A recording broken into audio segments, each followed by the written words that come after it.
بسم اللہ الرحمن الرحیم۔ حدیث مبارک صحیح مسلم۔ رسول صلی اللہ علیہ وآلہ وسلم نے فرمایا، جب لوگ حضرت ابراہیم علیہ السلام کے پاس گئے تو انہوں نے کیا کہا؟ حضرت ابو ہریرہ رضی اللہ تعالیٰ عنہ سے روایت ہے کہ میں نے رسول صلی اللہ علیہ وآلہ وسلم کے سامنے ثرید اور گوشت کا ایک پیالہ رکھا۔ آپ صلی اللہ علیہ وآلہ وسلم نے پیالے میں سے بکری کی ایک دستی اٹھائی، کیونکہ گوشت میں سے دستی آپ صلی اللہ علیہ وآلہ وسلم کو پسند تھی۔ آپ صلی اللہ علیہ وآلہ وسلم نے اسے دانتوں سے کھانا شروع کر دیا اور فرمایا، قیامت کے دن میں سب لوگوں کا سردار ہوں گا۔ پھر 2 بار آپ صلی اللہ علیہ وآلہ وسلم نے وہ دستی کھائی، پھر فرمایا، میں قیامت کے دن تمام لوگوں کا سردار ہوں گا۔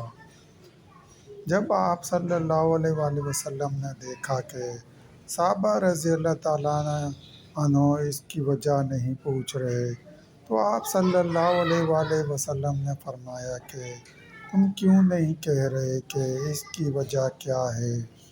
پھر صحابہ رضی اللہ تعالیٰ عنہ نے عرض کیا، اے اللہ کے رسول صلی اللہ علیہ وآلہ وسلم، اس کی کیا وجہ ہے؟ تو آپ صلی اللہ علیہ وآلہ وسلم نے فرمایا، جس دن تمام لوگ اللہ رب العالمین کے سامنے کھڑے ہوں گے۔ پھر اس کے بعد وہی حدیث بیان فرمائی جو گزر چکی۔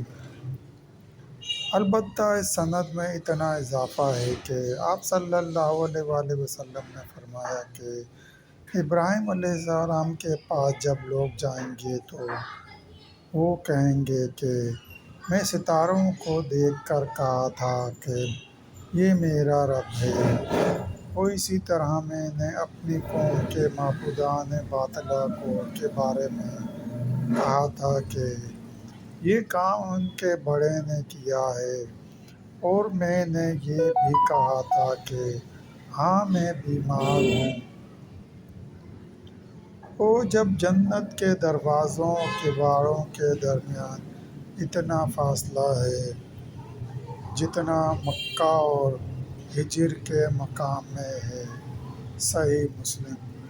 دوستو، سلسلہ بھی جاری ہے۔ مزید حدیث مبارکہ سننے کے لیے چینل کو سبسکرائب کریں اور گھنٹی کے نشان کو لازمی پریس کریں۔ لائک کریں، شیئر کریں۔ دوستو، ویڈیو دیکھنے کا شکریہ۔